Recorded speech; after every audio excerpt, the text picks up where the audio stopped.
All right. So what if you need to evict a tenant? In this case, a housing choice voucher holder tenant. That is a little bit different in the sense that you have some backup, you have some support. You're going to leverage your the case manager for that tenant as well as your landlord liaison to reach out and see if things can get rectified before you need to evict. But if you do, you let them know. Highlight to them what's going on, what's going wrong. The good news for you now is while that's happening, the housing choice voucher isn't going to stop the payment to you. Perhaps the tenant is not paying their portion, which it's probably a low amount anyway. But the good news is you will continue during that process to receive the government side of it. So we actually probably don't even hit on that in this chapter, but that is a good thing. The process itself is the legal due diligence process, so it's not changing because you have a housing choice voucher does not mean that, oh, the process to evict is different. It isn't, and we go over that in this chapter.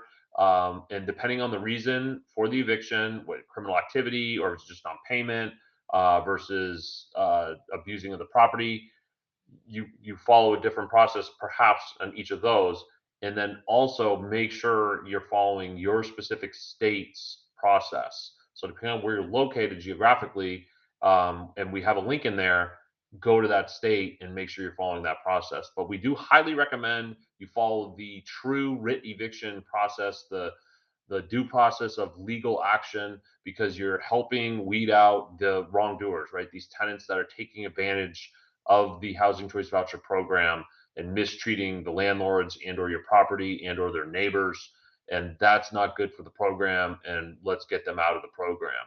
So take your time, go through this, guys. There's referenced links in this training chapter, so leverage those to the specific state. But good to familiarize yourself with the eviction process, and good to refer to this if and when you do encounter it. I will say, in my 15 and a half, going nearly 16 years in the housing choice voucher program, I've not had to evict a single housing choice voucher tenant. And because I would say that's probably likely because I'm following my process, the systematic way of screening applicants and managing the property and things of that nature. But also, I do think it's way less likely you will have to evict somebody in the housing choice voucher versus the private market. I will say I've done two evictions, both were private market tenants.